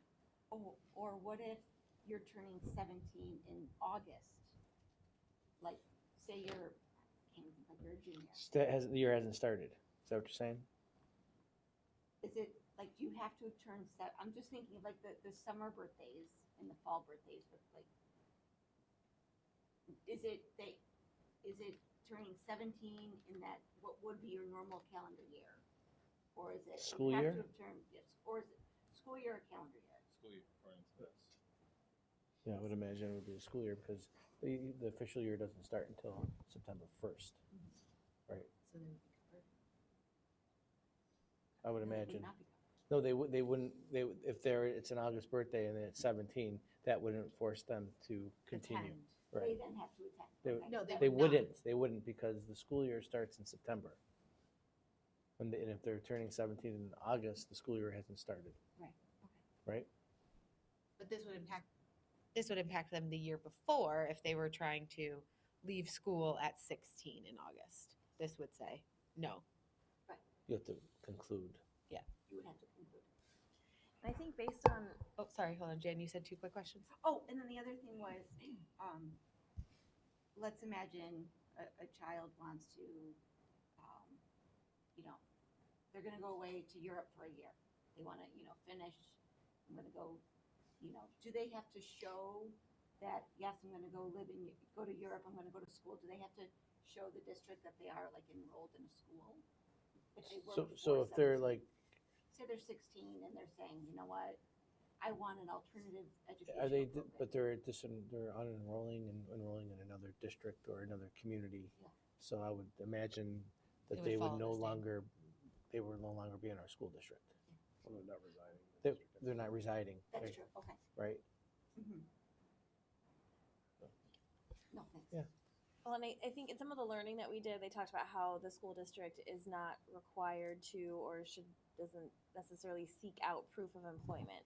So it's kind of hand wavy, it feels like. I know also in our learning we heard about a lot of the great things that the school district and that Bob and his team at the high school already do to really support students.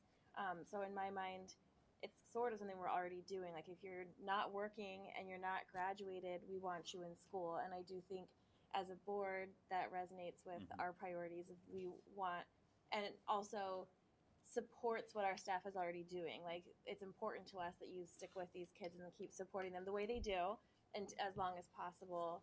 And so I think it kind of gives them a little It's bit another of a endorsement. backboard It's another there. endorsement Yeah. for the board, for the team at FHS, because they're doing the things anyways. Right. So to just show them that like we're supporting them and we prioritize it too. I think it's a good measure. It's almost one of the ways I view it. Then I have a very technical question, but almost the way I view it, and we talked about this in policy a little bit, is almost like a philosophical statement that we're making as a board, that we want our kids to be in school until they're 17 or as long as they can get until they graduate. And so I think that that's one way that I kind of look at it. This is extending our philosophy of what we want and how we want to wrap our kids' career. I guess my very nitpicky technical question is in that paragraph it says minors from 16 to 17 years who are not employed to attend full-time instruction. Is that employed full-time, or if they have a job that they had, or is that any employment? I don't know the exact answer to that that's question. fine. That's beyond the scope of this discussion. We would, fair. if we as a board decide to move forward with this would go back to legal to give us the proper wording to make sure that we're 17. Yeah, And then clear. we process it in policy Yep. to come up with Okay. proposed wording for everyone. Yep, it would Yeah, come back to policy and then come back as a first read. Yeah, I agree with all of what Brian said, and it's kind of weird, like the way the policy reads now, it's saying like, well, we have the power to do this, but I think a We had that policy should, conversation, I think a yeah. policy should say, well, what are we doing, right? Like, so I think I agree with it, pretty much that this is more, saying that we want them to stay through 17 is more in the spirit of what we would prioritize. As far as we can tell, this doesn't add any cost or burden to the school or Because to we're the doing district, we're because doing the already things doing it. anyways, right? Yeah. And we would do all we can to support a child anyways. And I think Lisa, you said it well. It's an endorsement of the work that they're doing to say, hey, it's important to everybody. I appreciate you rewording it better for me. Oh, I definitely didn't. I definitely More didn't. concisely. No. No, I think when we were discussing it before, we said, why wouldn't we? I mean, like you said, it aligns with exactly what we're trying to do, so why wouldn't we, of course? All right, so there's no action on this for this evening. Does anybody have any other questions or thoughts?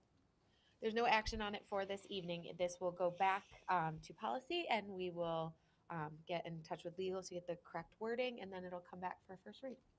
All right. All right, speaking of first reads, Policy Committee continues to get working, and I can't say it enough times. Thank you to Superintendent Provenzano and his team for the quick turnaround, for all the work on getting this cycle of policy review through, and especially to Mrs. Driscoll, because she works her magic and gets us organized and keeps everybody going.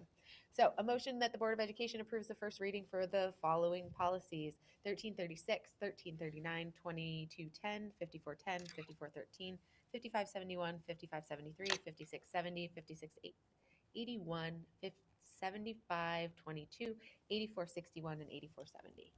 So moved. Mrs. Christensen? Dr. Moritz, any questions? Comments? Seeing none, all in favor? That passes 6-0. And then we are retiring, or a motion that the board retires policy 7510. Bless you.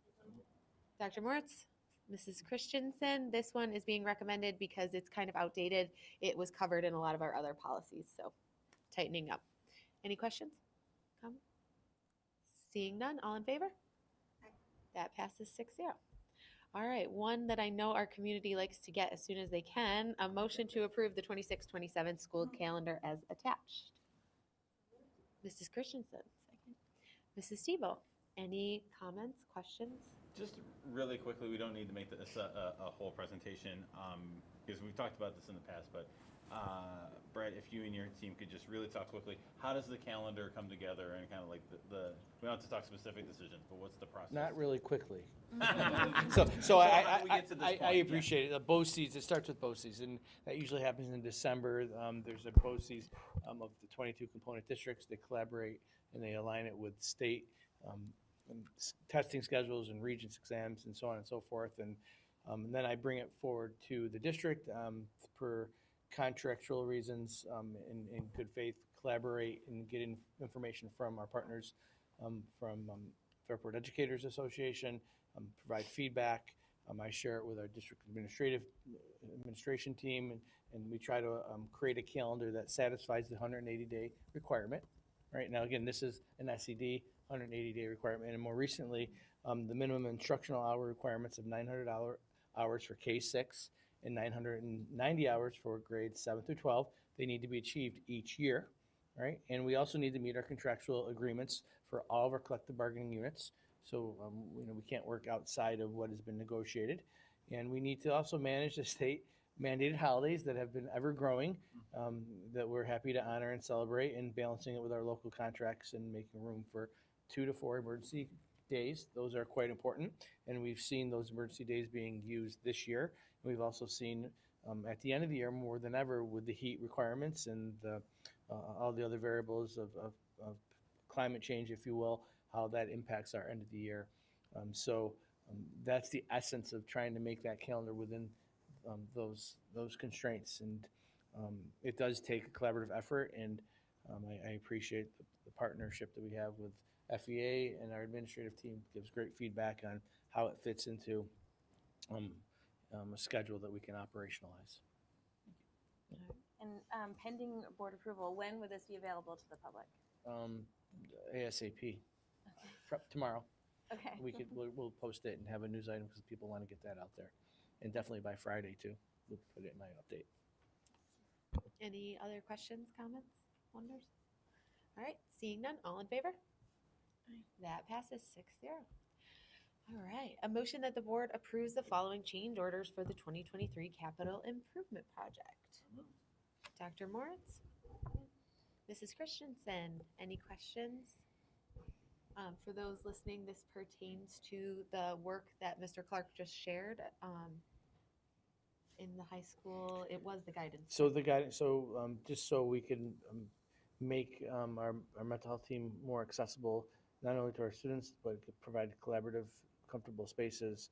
This is a change order that on the user end, and we happily took their feedback because they're the ones, the professionals will be living it. Yep. So thank you to Mr. Clark and to the professionals who felt comfortable to make these recommendations at this point. Awesome. Any comments or questions? Seeing none, all in favor? That passes 6-0. All right, on to personnel. Can I get a motion to approve the following instructional staff actions as recommended by the superintendent of schools? Mrs. Christensen. Second. Mrs. Stebo.